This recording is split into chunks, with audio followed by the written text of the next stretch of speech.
we don't have to roll it up yet, not until we're on the highway. Yeah. This is going to be a speed round move and attack, though. Aiden's with us. Hi. Amber's with us. Hi. We're going to the comic warehouse. It's about a 20-minute, half-hour drive. Yeah. Give or take. On the traffic. Depending on the traffic. So we should get right into it. But we have plenty of questions from Malcolm Rush. I want to kind of get his next, as we did have other questions from other people on the internet. So thank you guys for using the forum. Really appreciate that. We are actually on our way to our Days of Future Past event. So we're going to get Wolverine ID cards and possibly Kitty Pryde. Well, Aiden's going to get Kitty Pryde because he's judging. Unless he wants to play. Do you want to play? We'll figure it out. All right. Shall we? Yes, let's shall. All right. So first up, now the other questions were anonymous. They didn't leave their names, which is perfectly fine. That's why we leave the forum the way we did. The first guy wants to know, what thoughts do we have or ideas do we have on new ways to change the competitive format that could change the metagame in general? So what changes, inclusions, etc. do they think would change the way the competitive metagame fundamentally works? He suggested some ideas like Highlander, and Highlander, is a thing, but I don't believe in Highlander as a competitive format ruling because Highlander exists for specific characters for a reason. It's kind of my thought on that. They could change the points, but then that kind of differentiates from game design to a certain degree. But I would say maybe a 400-point or 500-point format in the competitive realm, with the understanding, of course, that a format like that is going to lead to a completely different game because things are going to be fundamentally stronger. Those are my thoughts. Aden? I guess that's a really hard question right off the bat. Yeah. Damn it, person who wrote that. Grabbing with my hand for you, I guess not really being as involved in it as you are. I guess things of a nature that they could change, that they could, if they altered the way things are brought in or altered the way that things happen. I mean, of course, every time they change powers, they change. I'm thinking like ID cards where you don't have a point restriction. If for some stupid reason they decide to say, you know what, that 5 points thug, you can give him a power action, call him that 150-point Wolverine. I mean, that would be stupid. That would change the metagame, that's for sure. That would be. And I'm thinking, I mean, that's an extreme example, but triples and ID cards. That's the new metagame, kids. I guess, and then maybe changing the format, inclusions of certain things like ID cards and resources and all that stuff.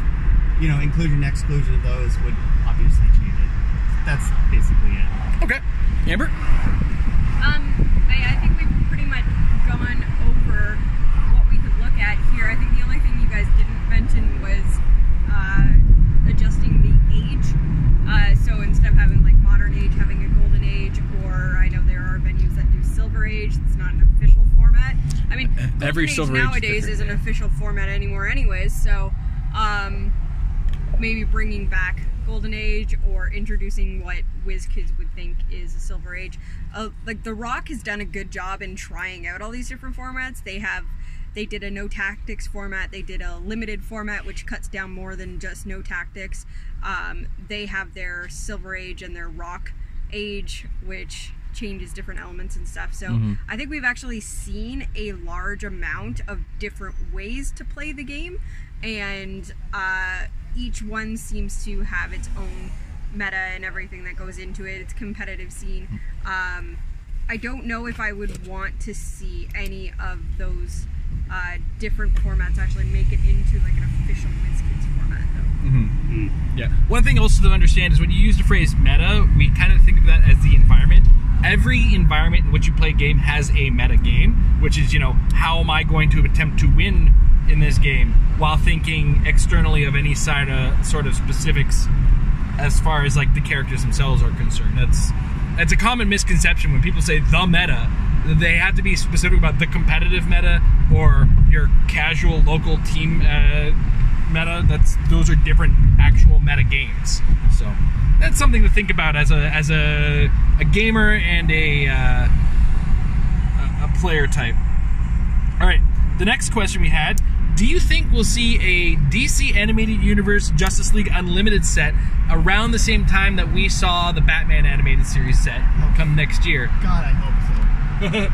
That thing, it was like pulling teeth to get the Batman animated set, I think, out of them. I think now that we've gotten that, and it's been pretty popular, from what I understand, it's a foregone conclusion.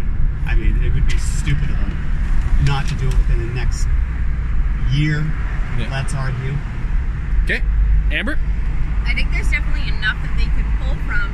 And like with this Batman set, you saw Batman Unlimited, Batman the Animated Series, Justice League Unlimited, and Batman Beyond. There's enough of the animated series that happened in the late 90s, early 2000s that you can pull from for sub-themes as well. So if you go with a Justice League Unlimited set, you could have a Batman Brave and Bold subset. You could do a Teen Titans subset.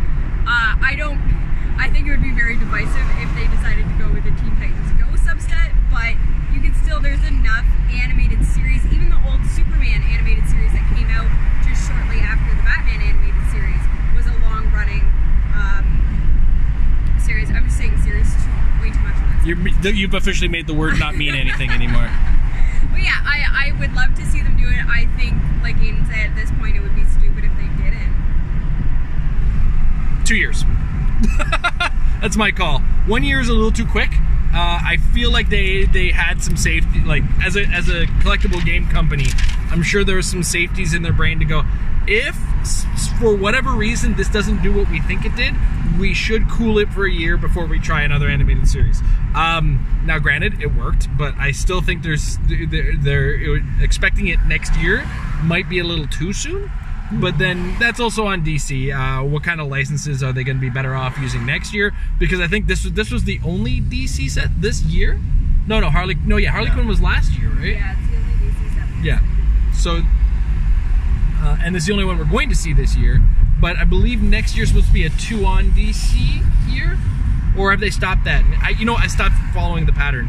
It used to be like 1 year you'd get 2 Marvel sets and 1 DC set. The next year you'd get 2 DC sets, 1 Marvel set. I don't think they do that anymore, to be honest. Probably just a matter of what they can get license-wise. Yeah. So, all right. All right. So now we're actually in the Malcolm Rush questions. Hey, Aden. Yes, sir. Funny thing I learned from Malcolm Rush. What's that? We did re-answer his questions. I know. I figured that the other day. I'm like, wait a minute, we've talked about this, and then it's like, I literally sat there and like, okay, I gotta change this answer because I have no evidence of this question. Yeah. What the hell else am I gonna say? And that was my fault. My fault completely. I totally shit the bed, as it were, on that one, because this is the show we swear on again. So we gotta allow that. Well, it's not like we were doing anything quickly. It was, we still had the time to do it all then. So yeah. All right. So we're gonna try to lightning answer our way through the first 7 questions he has, and then maybe on the way back we'll do the next 6. Sure. Oh, we're gonna have Max in the car for that, eh? Yeah. Oh man, that's gonna be an 8-hour episode. You're gonna have to drive around the block a couple times before we get done. Okay. But he wants to know first, what do you think are the best and worst powers, abilities, and traits? Geez, that's a lot. That's a lot to try to lightning answer. Now think about it. Okay, best power, in my opinion, is sidestep. I think if you're sleeping on sidestep, you need to wake up. Also, there's an underrated and overrated, and I just totally ruined my answer on that one. As far as abilities are concerned, I'm a big fan of ignore hindering for movement. That's what I'm going to put for my favorite ability, because so frequently I look at some maps and I want to get through the hindering, and when I can, oh boy does it feel good. And as far as my favorite trait is concerned, I do like the sharing powers when you share defense attacks with team abilities kind of thing. The way they did it with the Batman enemy team ability and the JSA team ability recently. That's kind of my take on that. Aden? Favorite power, I love Blaze Fast Fangs, even though it makes some sense on characters that don't have it, and whatever. Favorite ability, ignoring blocking terrain for shooting purposes.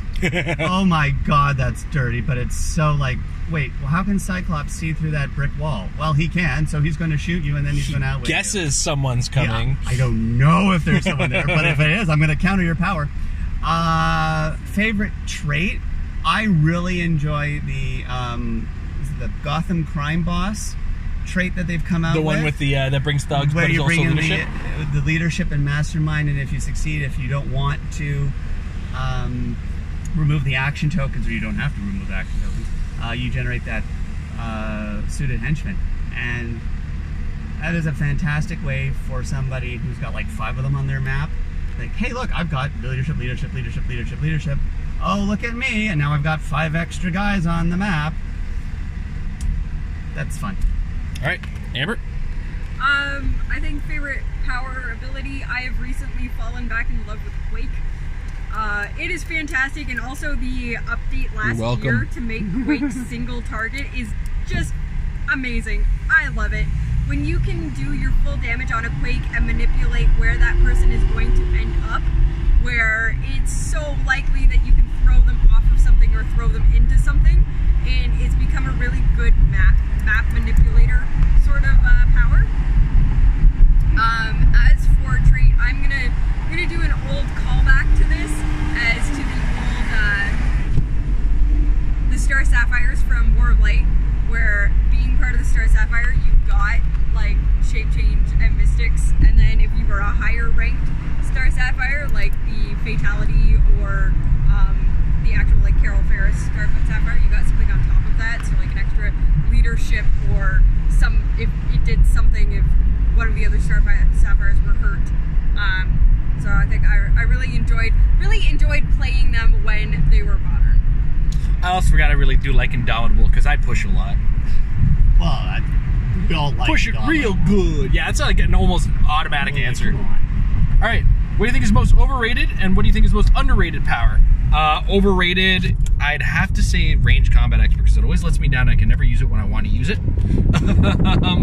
And I think the most underrated power, I already answered, my favorite power is sidestep. Aden. Oof.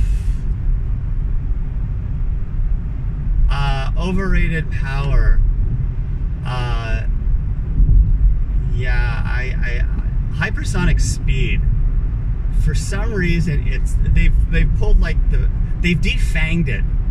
It was so nice for Superman to pick up an object hypersonic and just, you know, obliterate a person with like a 10 damage because he picked up an ultra heavy. It was just fantastic. But they've defanged that, so that's kind of like, okay, now it's like, why bother? It's just like charge. Underrated ability. I'm surprised again at the leadership thing, that I've just kind of like, I've started to use that a little bit more, become a little bit more aware of that. So for me, that was always an underrated, that and Mastermind, I guess, because I was using that a lot more. Yeah, new leadership is amazing. Oh, it's, yeah. I'm sorry, what's the other part of that? Most overrated, underrated power. Oh, that's it? You got Okay. it, yeah. For overrated, I'm going with Aden. I think hypersonic speed is just... I'm personally over it at this point, only because it seems to, even under its new iteration, it seems to facilitate a type of play that I don't like. Really, like, not that it's not a valid strategy, running away when you're up in points makes sense, but when you get a type, like a play style where all you do is go in, do a bunch of damage, and then run away and hide and stuff, it's like, well, now I can't retaliate on that, which, thank goodness for Colossal Retaliators, so... underrated, I'm gonna go with Empower. I know a lot of people don't like using it, but when you can get it to work, it's so good. Yeah. And especially when you can line it up, when you've got little guys that have Empower, or even when you have like it on bigger guys like Big Barda and Colossus, you have that Empower in place, and then you jump your little guys in, and those little guys that would have been doing like 1 or 2 damage are suddenly doing 3 damage, and it's like you're just not expecting, and you can combine it with like objects and stuff. So it's like you have Empower, you have Moira McTaggart come in with a light object, and suddenly she's doing 3 damage. Like that's intense. That can be a game changer when if you line it up right. Moira lists. All right, next up, what's your favorite and least favorite combination of powers, abilities, and traits? Honestly, when it comes down to the powers, I hate when I see a character with like either charge. Let's go with charge and psychic blast. Like, give me a break. Charge and energy shield deflection. It's like, what? Well, no, that one's perfect because that gets me there. Right? As long as I can obliterate the character on the way there, energy field deflection. Yeah, that's exactly. That defends me on the way there. Oh. You know, that's the way I think about it. Because, like, if I'm charging, I want to get there. Right? Yeah, I'm thinking about somebody else. Or even the other way around, running shot in close combat reflexes. No, running shot and range combat expert made no sense. Oh, jeez, I hate when that happens. My favorite combination of powers. Now, I have to go to the abilities and traits on this one. It's when you give me leap and climb, and the ability to quake afterwards. Oh, boy. Especially with the new quake rules. Hey, Amber, how does that work? Oh, so good. Aiden, what do you think of that combination? Oh, God. When you can destroy a blackbird with one turn, because this Hulk just, like, smashes through the roof and, like, kills everybody on board.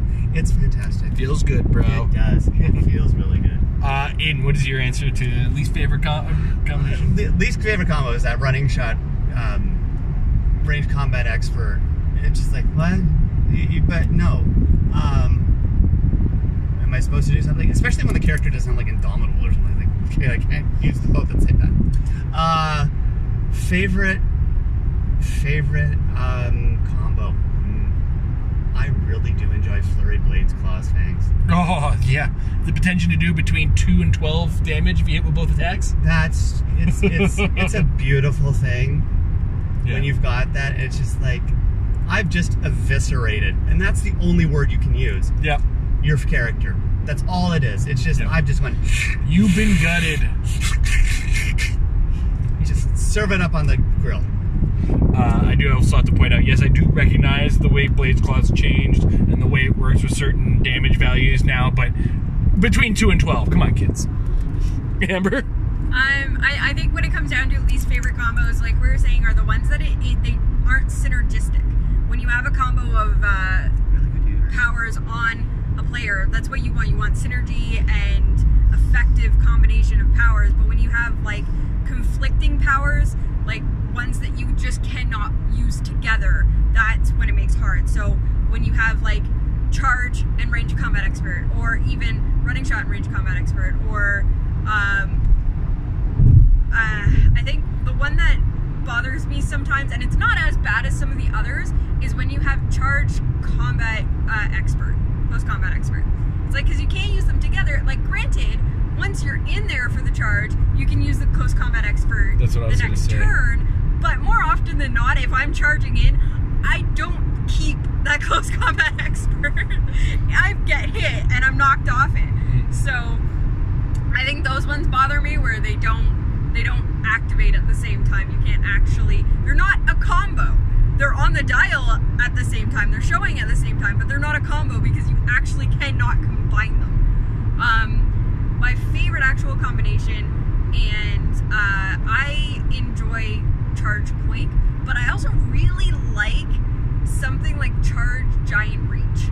Oh, yeah. Because that actually, it takes a lot of people off guard when you're like, oh, well, your charge is only 4. It's like, yeah, but I have a giant reach of 3, so I may only be able to move here, but I can still hit you over there, because whatever it is that's making me reach that far, I can do it. So I find that a lot of people don't take giant reach into consideration when they really should, and when you can combine that with a move and attack type power like charge, you can really, really take advantage of that on certain characters. Okay. This next one is more based on, like, power, creating a combo of figures or powers and abilities on the board. And what are the easiest and hardest ones to pull off? So I'm hoping my example can really help out for you guys. I think the easiest combo currently available in the game is the one that requires the most pieces, and sounds like the most complicated, but it's the easiest to pull off because there's almost nothing your opponent can do within the first 2 turns to stop you, and that is the Penguin, Harley, Penguin, move a penguin across the board strategy. What you do is you get the super rare penguin with the Joker's Wild one, the Fast Forces penguin, also from Joker's Wild starter set, and you have the title Harley Quinn. Now, this is 120 points of a team. You have 180 still to work with. And what ends up happening is it's a little bit more than that now that I actually do the math. I think I'm off by 5. Harley Quinn. Okay, Penguin makes a penguin. Harley Quinn gives that penguin +2 with the +1 title ability. Now, what happens is Harley Quinn now has to make an attack. So you use the Fast Force Penguin to get that attack off. But what you do is you use the Super Rare Penguin's Batman enemy team ability in order to make that attack. So now you're sharing that team ability, and when you share that, the Super Rare Penguin triggers an ability that allows you to move that penguin as a free action. Now, if this is like the second turn and you've cleared, or third turn you've cleared that penguin, you can actually take a power action with that same penguin and move that penguin again to get further movement across the board. And this is that thing. It's like, it's complex, but it's easy to pull off because almost nothing can stop you from doing it. And that's a big key to it. As far as the hardest combo to pull off, it's anything involving Black Swan. That character, the coolest win the game ability ever created. But in order to, like, it hit the internet, and I've only ever heard of 2 people ever pulling it off, and one of them was on the internet, and it was in sealed. And I think it was a release event because somebody totally forgot that power existed, or didn't realize what the Black Swan did. So anything involving Black Swan is very tricky to pull off. Aden. Not being one of those kinds of people that easily comes up with a combination himself. He's still putting the Penguin program. Yeah, what? What was it, that one? There was like the 2 Vanishers and the Riptides that you could basically carry them across the board, and they moved, and they could like pulse wave. Yes. Okay. Area. So what you did is you had a character with TK. I think this functionally worked with the Fast Force Jean Grey. Was one the Fast Force is Jean Grey and the Vanisher, and then the 2 Riptides, if I'm not mistaken. Yeah. So what you would do is you would TK up Vanisher number 1. Vanisher number 2 carries. Is it just he only carried 1 character if I remember correctly? If he could carry more than 1, even better. He carried Riptide. No, sorry. You TK'd him up. You walked Riptide to Vanisher. Then Vanisher carried that Riptide up the board, and then that Riptide would sidestep Pulse Wave the opponent's team. You're basically there in turn 1, because that's a 20 square, 22 square, 23 squares when you put the Riptide in the right place. And then include the Pulse Wave, that's a 25 square reach. You're not getting out of there. No. That's the only one that comes to mind when you talk about that. Hardest combination, I don't know. I'm not that smart. I don't know. I've always found it difficult to call in the ID cards. So it's like, wait, what? What am I supposed to? Oh shit! I have these on my side. Right, I did spend 30 points to bring this in. Anyway. Yeah. Amber. So I think right now my favorite combo would be making Hulk move. I guess the easiest. Remember, is the easiest one to put together is just finding ways to get Hulk to move. I mean, on his own, he moves, he quakes. That is built into the character. So finding any other way to make him move. There's been a few different ways people have tried the Space Mikey, the Title Magneto. Who tried Space Mikey?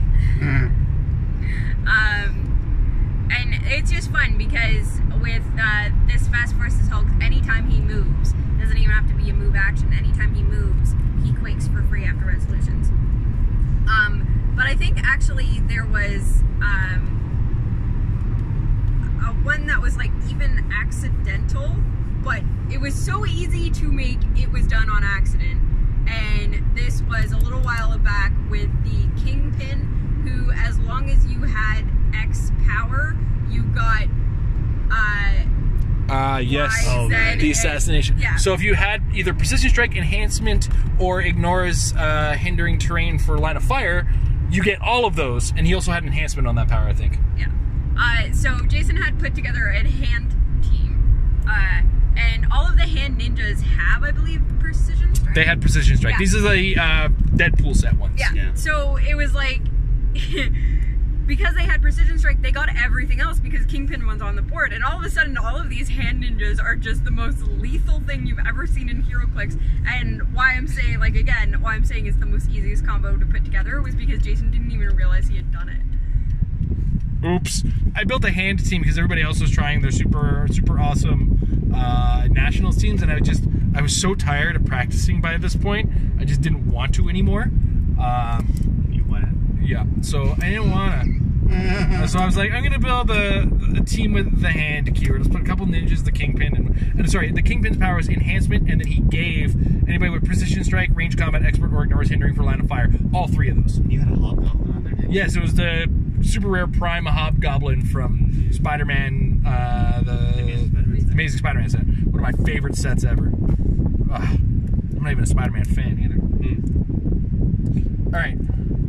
What are our favorite and least favorite changes recently? I did like the change to leadership. Changes to leadership have been fantastic. And the fact that it doesn't trigger off at the beginning of the turn anymore was a surprise to me. Whoops. And my least favorite change...